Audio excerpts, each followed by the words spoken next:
Hello friends, welcome to our YouTube channel लच for success. दोस्तों, एक बार फिर से आपका स्वागत करते हैं आपके अपने यूट्यूब चैनल लच फॉर सक्सेस में।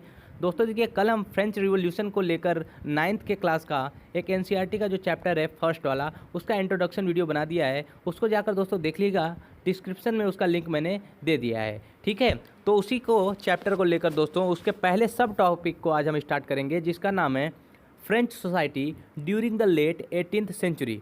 आप जानते हैं दोस्तों, 18th सेंचुरी की जो शुरुआत होती है वो 1700 के बाद ही हो जाती है, यानी 1701 में आप 18th सेंचुरी में प्रवेश कर जाएंगे, यानी इंटर कर जाएंगे। तो इसको याद रखिएगा, 18th सेंचुरी का मतलब बहुत लोग समझते हैं कि 1800 जब हो जाएगा तब हम बोलेंगे 18th सेंचुरी, जबकि 1700 के ऊपर एक साल भी अगर चला जाएगा तो वो दोस्तों 18th सेंचुरी आ जाएगा। ठीक है, तो आज हम देखते हैं कि फ्रेंच की सोसाइटी किस तरह से थी जब लुई 16वां शासन कर रहा था, जो कि बॉर्बन फैमिली यानी बॉर्बन वंश का जो है शासक था। वो किस तरह से लगातार सोसाइटी में अपनी जड़ें मजबूत कर रहा था और साथ ही साथ लोग उसके खिलाफ बाद में कैसे हुए, यह हम जानेंगे आज। चलिए दोस्तों स्टार्ट करते हैं। पहले लाइन को पढ़ना, आप मेरे साथ पढ़ना स्टार्ट कर दीजिए। चलिए दोस्तों पढ़ते हैं। In 1774 Louis 16 of the Bourbon family of king ascend the throne of France, यानी 1774 में लुई 16वां जो कि बॉर्बन वंश का था, उसने दोस्तों फ्रांस की गद्दी पर वो बैठा। ठीक है, he was 20 years old and married to the Austrian princess Marie Antoinette. ठीक है, उसका दोस्तों 20 साल की उम्र में एक ऑस्ट्रियन महारानी मैरी एंटोनेट से साथ उसका शादी हुआ था। ठीक है, महारानी जो कहाँ की थी? ऑस्ट्रियन। ठीक है, ऑस्ट्रिया जो है वो फ्रांस के बगल में दोस्तों वह एक देश था, वहाँ की महारानी मैरी एंटोनेट से उसका शादी हुआ था। ठीक है, उस समय वो 20 साल का था। कौन था? लुई 16वां। ठीक है, आ जाते हैं उसके आगे लाइन पढ़ लेते हैं। देखिए आगे उसके लाइन है, upon his accession the new king found an empty treasury. जब जैसे ही वह दोस्तों गद्दी पर बैठा, उसने पाया कि उसका सारा जो खजाना है वो बिल्कुल खाली पड़ा हुआ है। क्योंकि मैंने बताया था दोस्तों कल आपको, अब अगर आपने वीडियो नहीं देखा है तो आप ज़रूर जाकर उस वीडियो को देखिएगा, तो आपको बहुत सारी उसकी नॉलेज हो जाएगी। देखिए दोस्तों, मैंने बताया था कल आपको कि फ्रांस और ब्रिटेन के बीच करीब करीब लगातार 7 साल तक युद्ध चला था। ठीक है, 7 years वार भी उसको कहते हैं, जिसकी वजह से फ्रांस और ब्रिटेन बहुत ज़्यादा कर्ज में डूब चुके थे। लेकिन दोस्तों ब्रिटेन तो बहुत आसानी से अपने कर्ज को चुका ले रहा था, बहुत आसानी से अपने कर्ज को ख़त्म कर ले रहा था, क्योंकि ब्रिटेन के अंडर में बहुत सारे कंट्री आते थे। जैसे अमेरिका भी ब्रिटेन के ही अंडर में था। अमेरिका किसका गुलाम था दोस्तों? ब्रिटेन का गुलाम था। अमेरिका को भी आज़ाद कराने के लिए फ्रांस ने ही बहुत ज़्यादा मदद किया था, अपने सेनाओं को भेजा था, और जिसकी वजह से अमेरिका आज़ाद हुआ फ्रांस के वजह से। ठीक है, और ब्रिटेन के गुलामी से किसने आज़ाद करवाया था? फ्रांस के लोगों ने ही आज़ाद करवाया था अमेरिका को 1776 में 4 जुलाई को। ठीक है, 4 जुलाई 1776 में आज़ाद करवाया था। इसको याद रखिएगा, क्योंकि दोस्तों इसमें बहुत ज़्यादा मदद अमेरिका की आज़ादी में फ्रांस के लोगों ने किया था और राजा ने किया था, लुई 15वां ने। इसकी वजह से उस पर कर्ज और ज़्यादा बढ़ गया था वहाँ के लोगों को। सबसे ज़्यादा फ़ायदा तो अमेरिकन वालों का हो गया, वो तो आज़ाद हो गए, लेकिन फ्रांस वाले तो आज़ाद हो नहीं पाए, जिसकी वजह से उनका कर्ज और ज़्यादा बढ़ता गया। इसकी वजह से कर्ज चुकाने की बात आ गई, और कर्ज चुकाने में उसमें क्या करना था दोस्तों? अब जनता के ऊपर टैक्स लगाना ही एकमात्र उनका अब मौका रह गया। उनके पास ऑप्शन बस एक ही था। ठीक है, तो आ जाते हैं आगे पढ़ते हैं, देखते हैं क्या इसमें दिया हुआ है।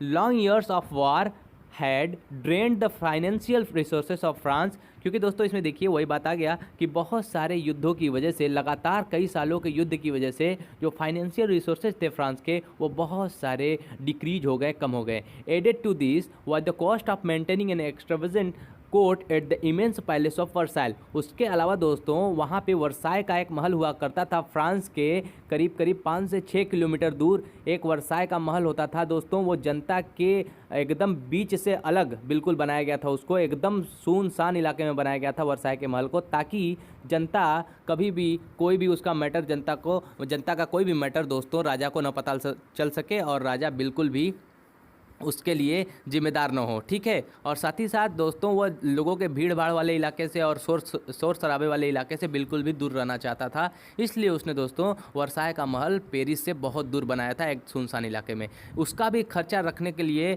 बहुत ज़्यादा पैसे की खर्च होती थी, क्योंकि बहुत बड़ा महल हुआ करता था दोस्तों, शीशे का महल बीच में लगा हुआ करता था, 5 एकड़ भूमि की ज़मीन में फैला हुआ महल था, इसलिए उसके भी खर्च को बनाए रखना बहुत ही मुश्किल था उस समय, क्योंकि पैसे बहुत ज़्यादा लगते थे उसके मेंटेनेंस पे। यही दिया हुआ इसमें। अब आगे पढ़ते हैं।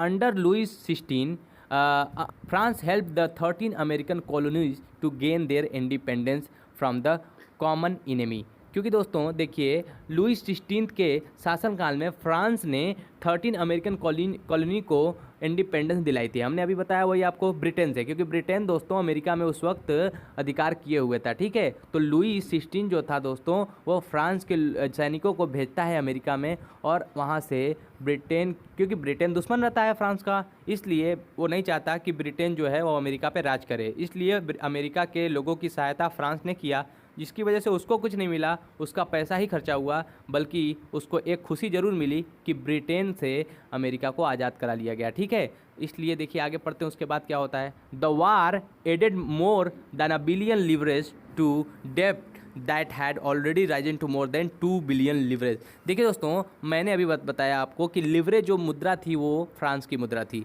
उस वक्त, क्योंकि ब्रिटेन की आज़ादी में बहुत ज़्यादा फ्रांस ने सहयोग किया था, हेल्प किया था, इसकी वजह से उसको और ज़्यादा डेप्ट बढ़ चुका था, बहुत ज़्यादा बढ़ चुका था, यानी कि मोर देन 2 मिलियन लिवरेज जो है उस पर कर्ज बढ़ चुका था। ठीक है, आगे पढ़ते हैं यहाँ से। Lender who gave the state credit now began to charge 10% interest on loan.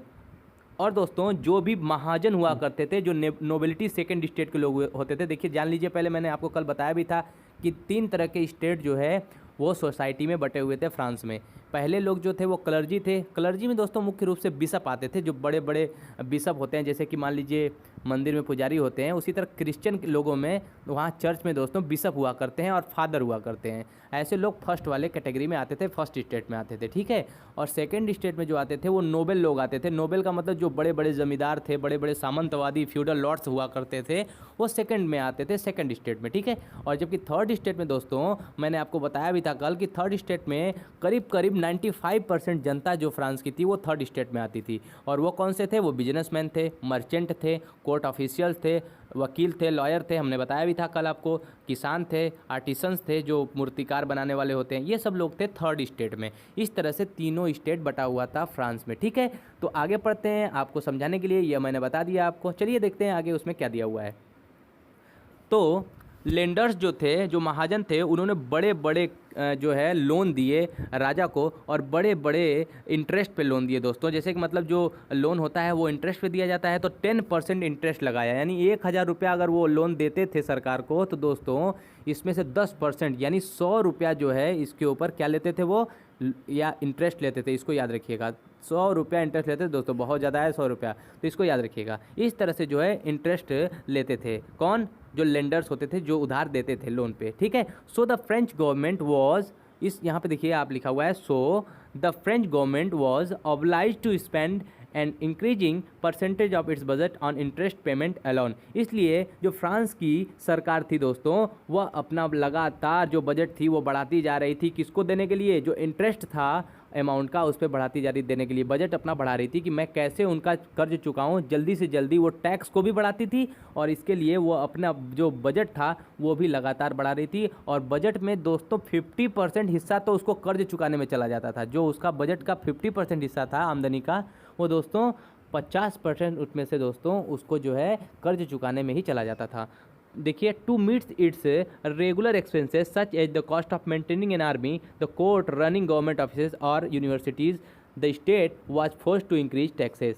देखिए दोस्तों, इसमें यही बात लिखा हुआ है कि लगातार बढ़ती हुई महंगाई और लगातार cost of maintaining an army, army को मेंटेन रखने के लिए, कोर्ट को मेंटेन रखने के लिए, गवर्नमेंट ऑफिसेस को, यूनिवर्सिटीज़ को, और दोस्तों इन सब चीज़ों को मेंटेन रखने के लिए पैसे की ज़रूरत पड़ती है सरकार को। और वो पैसे कहाँ से आएंगे? वो पैसे आएंगे जनता के टैक्सेस से। उनको वो टैक्स के रूप में वसूल करना ही पड़ेगा दोस्तों। सरकार जो है वो टैक्स से ही पैसा वसूल करती है, जनता से ही। ठीक है, तो इस तरह से हम आगे आते हैं, आगे पढ़ते हैं। उसके देखिए आगे लिखा हुआ है दोस्तों, yet even this measure would not have sufficient French society in the 18th century was divided into 3 states and only members of third state paid taxes। दोस्तों मैंने कल आपको बताया भी था कि फर्स्ट स्टेट, सेकंड स्टेट और थर्ड स्टेट में जो 3 लोग हुआ करते थे, उसमें दोस्तों फर्स्ट और सेकंड लोग जो होते थे, फर्स्ट और सेकंड स्टेट के लोग, ये दोनों तो टैक्स देते नहीं थे, ये दोनों टैक्स नहीं देते थे।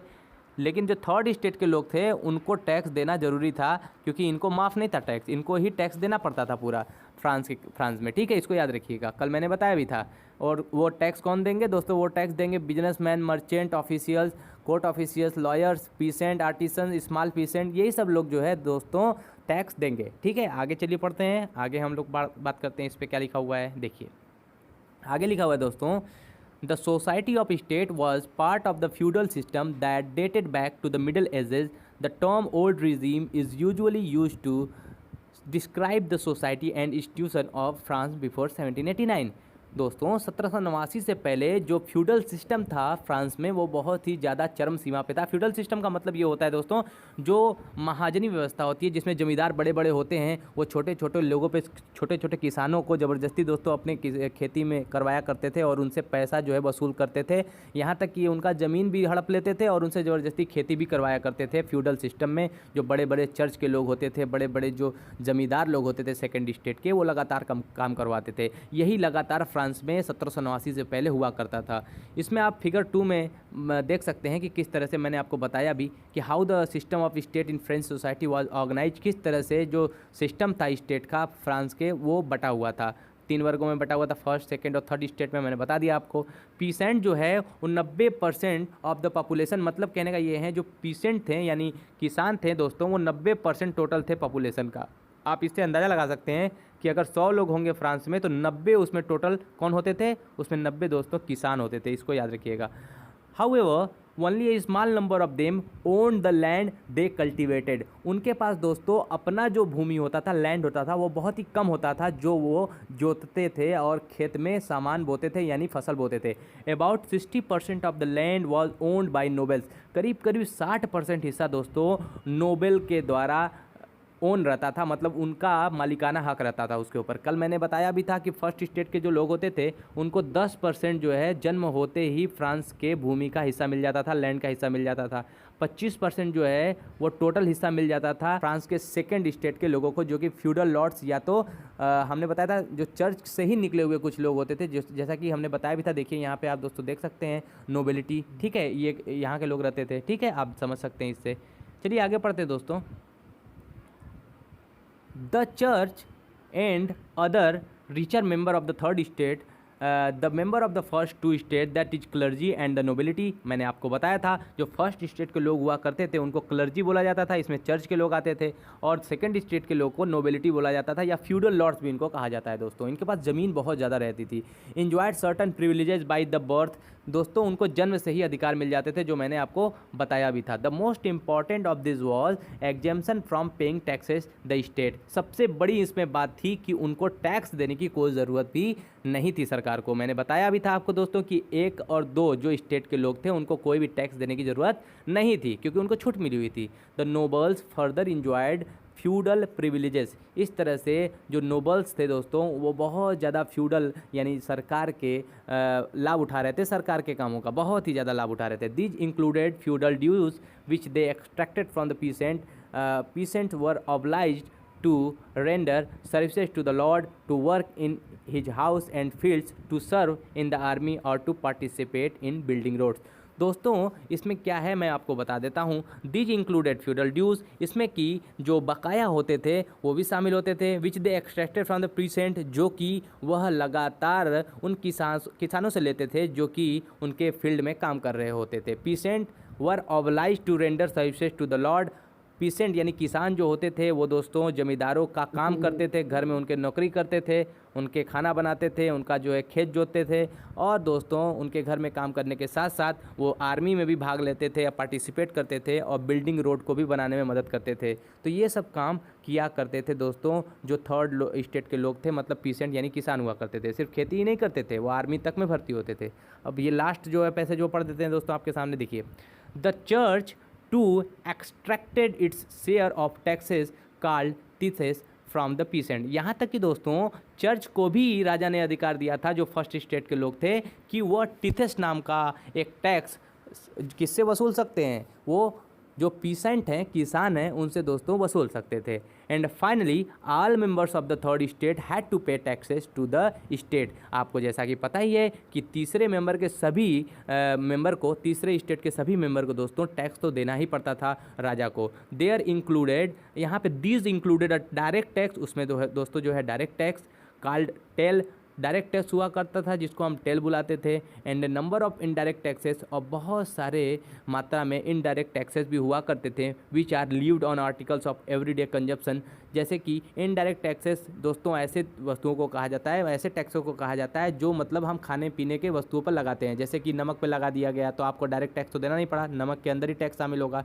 टोबैको के ऊपर टैक्स लगा दिया गया हो तो वो टोबैको खा रहे हैं, लेकिन टोबैको में भी खरीदने पर आप टैक्स दे रहे हैं, तो वो इनडायरेक्ट टैक्स होता है। ठीक है, जैसे हम 2 रुपये का अगर चॉकलेट खरीदने गए तो उस चॉकलेट में टैक्स मिला हुआ है। ठीक है, इस बात को याद रखिएगा, उसी को हम इनडायरेक्ट टैक्स बोलते हैं। ठीक है, the burden of financing activities of the state through taxes was born by the third state alone. दोस्तों जो भी एक्टिविटीज फर्स्ट और सेकंड स्टेट को लोग करते थे, इसके जो है भुगतान सिर्फ थर्ड स्टेट के लोग ही किया करते थे। वो कैसे करते थे?